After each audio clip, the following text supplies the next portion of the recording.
From Exodus 18:13 through 24. The next day, Moses sat as judge for the people, while the people stood around him from morning until evening. When Moses' father-in-law saw all that he was doing for the people, he said, "What is this that you are doing for the people? Why do you sit alone while all the people stand around you from morning until evening?"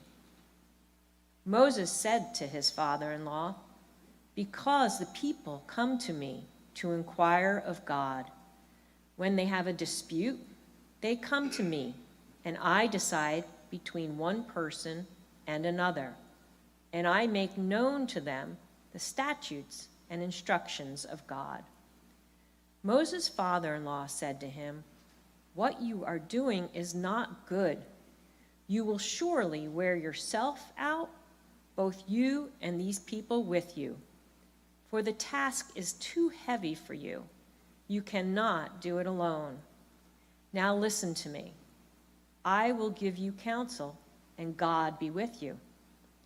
You should represent the people before God, and you should bring their cases before God. Teach them the statutes and instructions, and make known to them the way they are to go and the things they are to do. You should also look for able men among the people, men who fear God, are trustworthy, and hate dishonest gain. Set such men over them as officers, over thousands, hundreds, fifties, and tens. Let them sit as judges for the people at all times. Let them bring every important case to you, but decide every minor case themselves. So it will be easier for you, and they will bear the burden for you. If you do this, and God so commands you, then you will be able to endure, and all these people will go to their home in peace." So Moses listened to his father-in-law and did all that he had said.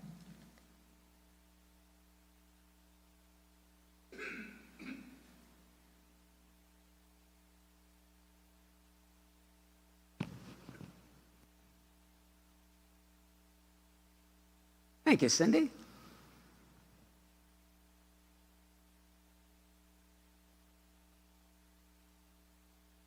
Fathers-in-law sure can ask questions. Helpful the question is,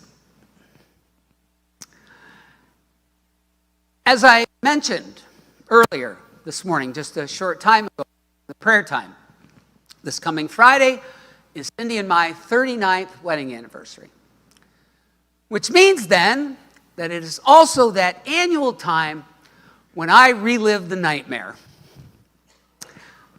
No, I don't mean the wedding day or the marriage. The wedding day was great. The marriage has been great, 39 great years for me. A week or two decent ones for her here and there. The nightmare I'm referring to is the nightmare of the day that we told her parents we wanted to get married. So, at the time, Cindy was working in Secaucus, New Jersey, and living at her parents' house in Wallington, a small town in northern New Jersey. I was in my second year as the assistant men's basketball coach at East Stroudsburg University in Pennsylvania, about 60 miles from Cindy's hometown. After I had proposed, she had accepted, we arranged for a couple weeks later, on a Saturday afternoon, we would meet at her parents' house and we would tell them about our plans. So I had basketball practice on that morning when that day came around. After practice got done, everything was in order, everything right on schedule. Beautiful day, got in the car, headed out. 10 miles into that 60-mile trip, I am on Interstate 80, just inside the New Jersey border, and I get a flat tire. Now, I borrowed a friend's car that day, and this car was not equipped with anything needed to fix or change a tire. This is also in that time when no cell phones. So by the time I am able to finally flag down assistance and get the tire changed, it is 2 hours behind schedule. I can't get a hold of her to let her know that. So I just continue on. Then, when I get to the exit to take off of Route 80 to go to her parents' house, as I start on the curve, the exit ramp, my driver's side door opens. It just opens. So I am driving around the exit ramp curve with my right hand trying to reach over with my left hand to pull the door back in. At that point, I am starting to wonder if maybe someone is not trying to tell me something. But I was determined to marry this woman, so I continued on. Get to her parents' house again. It's 2 hours later than it's supposed to be. We finally settle ourselves. We get them sitting down in the living room. And I say, Cindy and I have something we want to tell you. We've decided that we would like to get married. And my future father-in-law, who, this is important, both looks like the actor Art Carney, but talks like Ed Norton, Art Carney's character in The Honeymooners. Hey, Ralphie boy. That's what he sounded like. Without an ounce of expression on his face, looks me in the eye and says, So?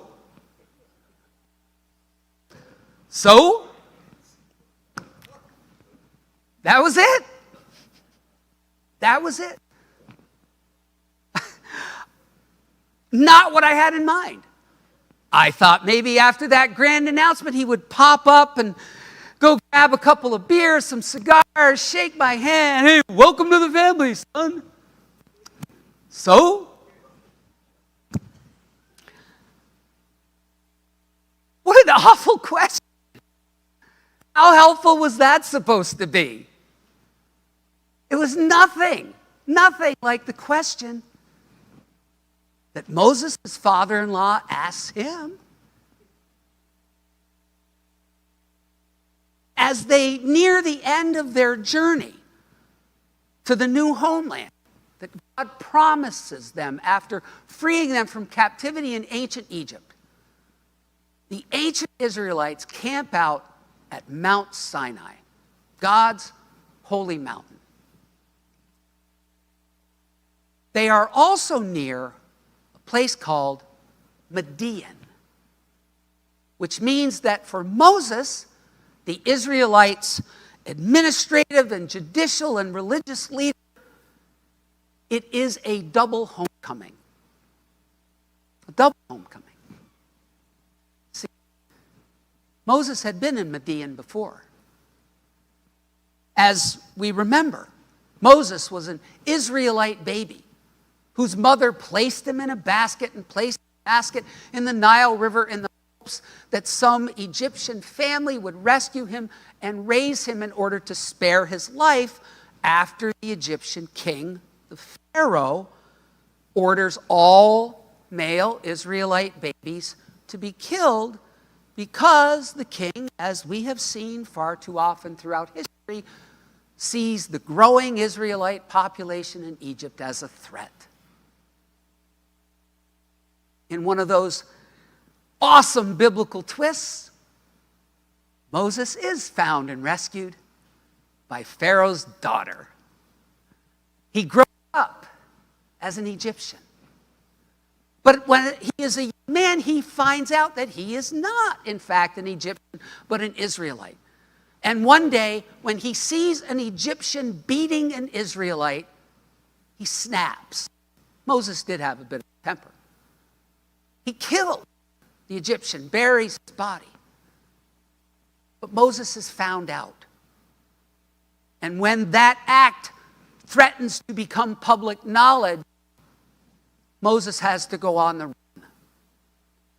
And when he is on the run, he ends up in Midian, where he meets a man named Jethro, a non-Israelite priest, someone who is charged with carrying out the religious rituals of the people. He meets Jethro, and Jethro will become Moses' father-in-law when Moses marries Jethro's daughter, Zipporah.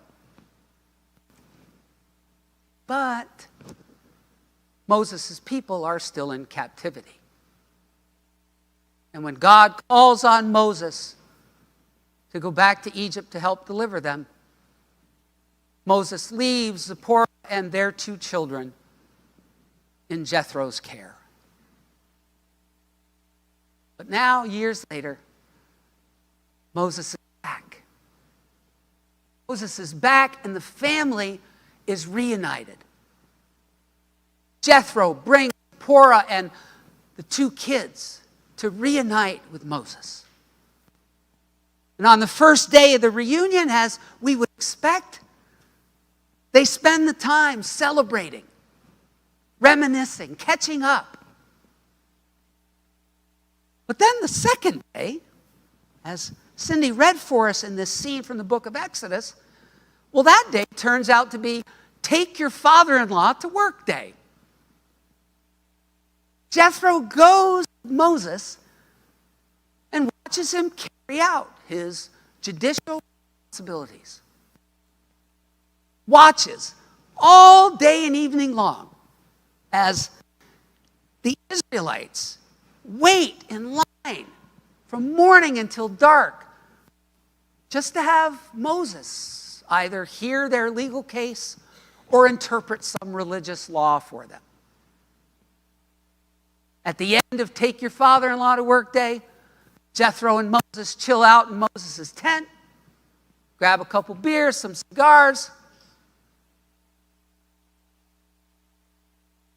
and then Jethro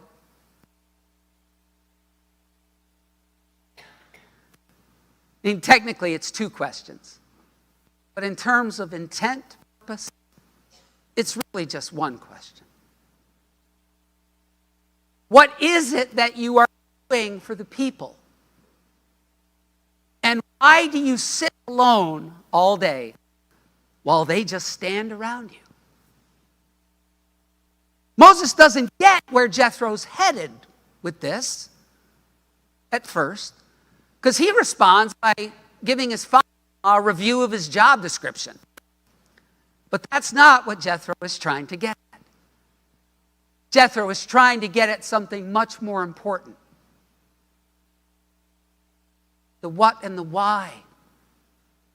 He's trying to get his son-in-law to reflect on why it is that he is doing things the way that he is, and what effect that is having on both him and his people. That question will open the door to a vital conversation. Conversation in which Jethro gets Moses to see that the way he is doing things is, as Jethro puts it, not good. See, Moses has gotten to a place where he believes or has convinced himself that he is the only one. The only one who can. The only one who is able. The only one who is expected to do all of these things. And we know it's an easy heart and to slip into. To get to a place where we believe or convince ourselves that we're the only ones smart enough, skilled enough, or dedicated enough, or caring enough. It's an easy heart and mindset to slip into out of fear or a need to be needed, the desire to matter, Or as we talked about last Sunday, out of a faulty eye, a misguided ego, where what matters most of all is that we are important. So easy. And Jethro's questions open the door to a conversation that helps his son-in-law see what is happening, see the effect. See that, as Jethro points out, you keep doing it this way, you're going to wear yourself out and you're going to wear the people out. Jethro sees that. Jethro gets it. He gets what a large body of research has confirmed over and over and over again. That doing things the way Moses is doing them is exhausting. In the short term, it can be very effective. But in the long run, it becomes less and less effective, less and less efficient. Over time, it wears people out. The person trying to do it and everybody around them.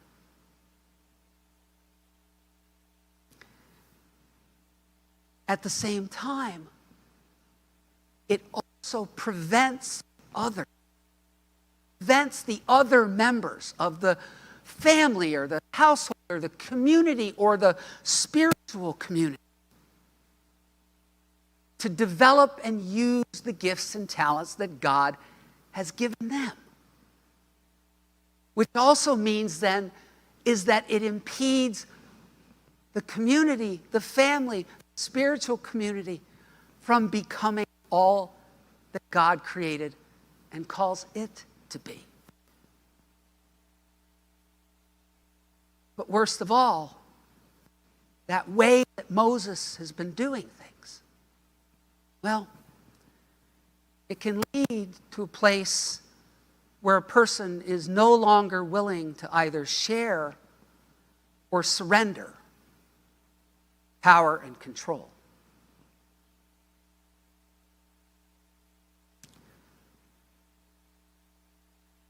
Or maybe sometimes we and groups slip into that heart and mindset simply out of habit. See, by this time, Moses has been doing things this way for so long and in so many ways that maybe it's just reached a point where everybody just assumes that's the way it is. To use that common phrase, we've always done it this way. But the effect is the same. But it's not just the why and the what of what Jethro gets Moses to see that's so vital here. It's also the how. It's the how Jethro does that. Because in this short scene, Jethro exhibits 4 important emotional and mental and social and organizational and spiritual insights. First, analysis and critique, not condemnation. Jethro says to his son-in-law, what you are doing is not good. He doesn't say to Moses, you're not good. You're not a good leader. You're not a good person. He simply says, I get it. I get what's going on. I get why. I see it. But it's not necessarily the best way. Analysis, not condemnation. Seeing Jethro also demonstrates that he cares for Moses and the Israelites as people. I'm concerned you're going to wear yourself and them out. You're going to become apathetic. You're going to burn out when it comes to living as God wants you to live. He appeals to Moses on the basis of the welfare of everyone involved as people. The third thing Jethro does is he offers a possible solution. It's so easy, isn't it? As we see so often in our current social and political and religious discourse, it's so easy to complain and criticize. So easy. But as one of my former mentors had as a rule for his staff, don't come to me with a complaint or criticism unless you are also prepared to offer a possible and better way forward. Jethro does that. And then the last thing that Jethro does,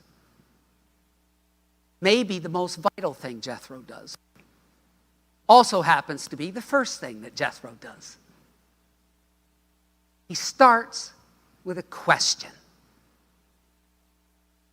Not an accusation, not a condemnation, not a criticism, none of that. He starts with a question. A question that then allows Moses to let down his guard, to not react defensively, to be open to listening, to hearing, to considering a possible better way forward. It starts with a question, because you can never underestimate the power and the value of a good question.